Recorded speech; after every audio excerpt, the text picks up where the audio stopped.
Welcome back once again, all of my low carb friends, and for those of you who are here for the first time, welcome. Today I have another very easy keto cookie recipe for you all. Today I'm going to teach you how to make keto layered cookies, also known as Neapolitan cookies. Now, if you don't know what a layered or Neapolitan cookie is, it's basically a cookie with 3 different flavors. Traditionally, Neapolitan cookies have chocolate, vanilla, and strawberry, but once you learn the basics on how to make the layered cookie dough, you can make these any flavor you want. And if you want a printable version of this, you can check out my website at janetsdeliciouslowcarbkitchen.com. You can find a printable version of this recipe and other goodies there for you.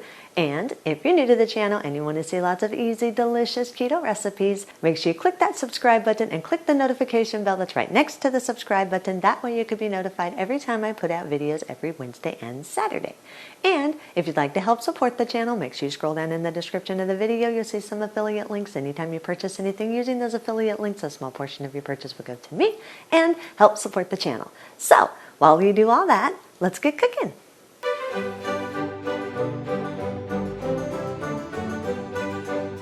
Preheat your oven to 375 degrees.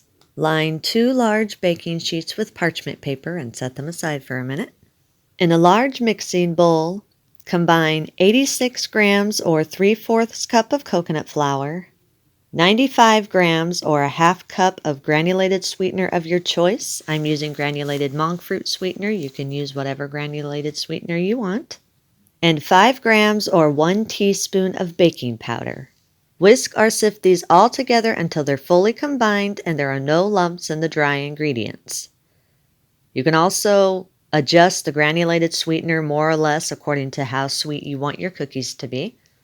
Add 2 large room temperature eggs. Make sure they are room temperature so that they stir in more smoothly. Stir the eggs into the dry ingredients until everything is fully combined and all the dry ingredients have been moistened by the eggs. Add 3/4 cup of room temperature butter that's been slightly softened. Make sure it's just softened, not melted. And 2 teaspoons of vanilla extract. Stir everything all together until it's fully combined and you have a soft, smooth dough that's formed.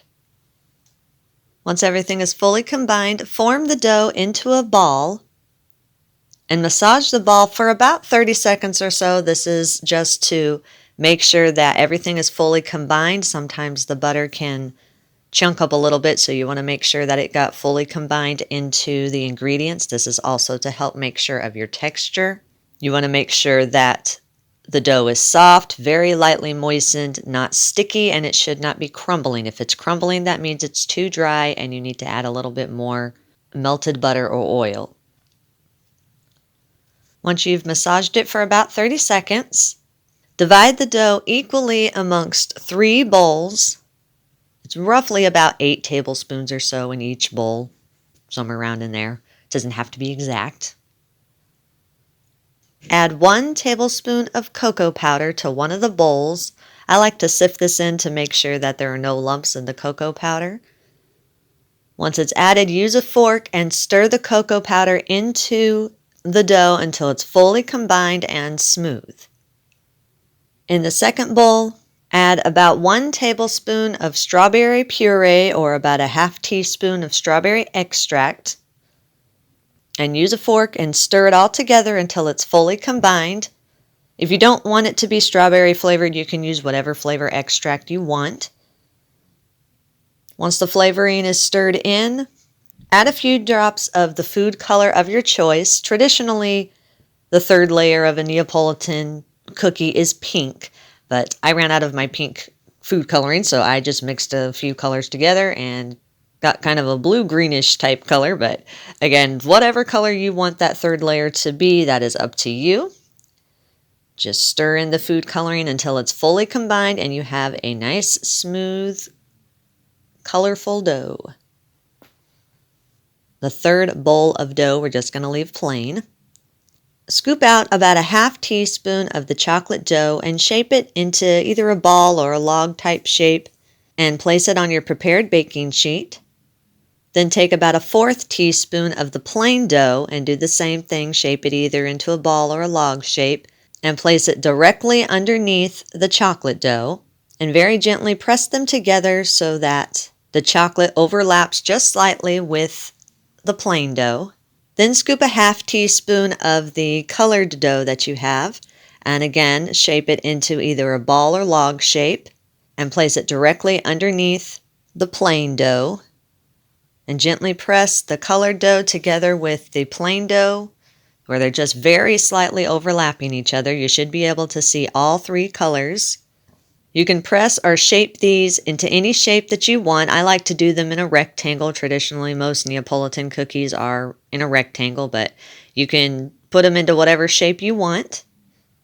Just make sure you pat the cookie down where it is the same thickness all the way down. You don't want your chocolate side to be thicker than your strawberry side. Make sure you smooth it out to where it's equal thickness on all sides.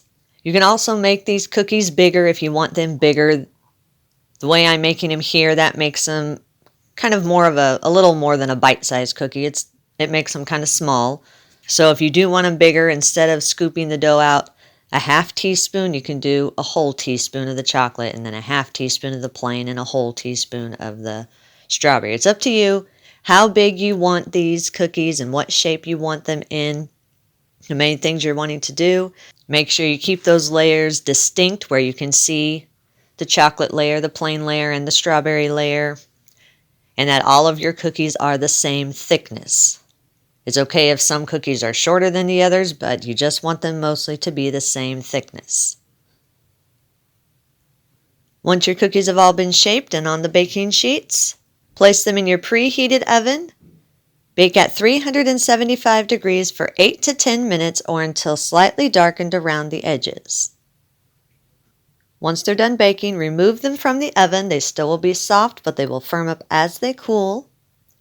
Allow them to cool on the pan for about 10 minutes or until they're firm enough to remove from the pan without falling apart. Once they've cooled for 10 minutes, transfer them to a wire rack and allow them to cool completely before eating. Once they are cooled completely, you can serve them immediately. If you do have any leftovers, store them in an airtight container at room temperature for up to 1 week. Eat and enjoy. And that's our recipe of the day. I hope you enjoyed it. If you did and you want to see more videos like this, make sure you click that thumbs up like button, click that subscribe button, leave me a comment if you want to. Let me know if there's any recipes that you'd like to learn how to make, and I'll do what I can to get those out there for you. And as always, keep cooking.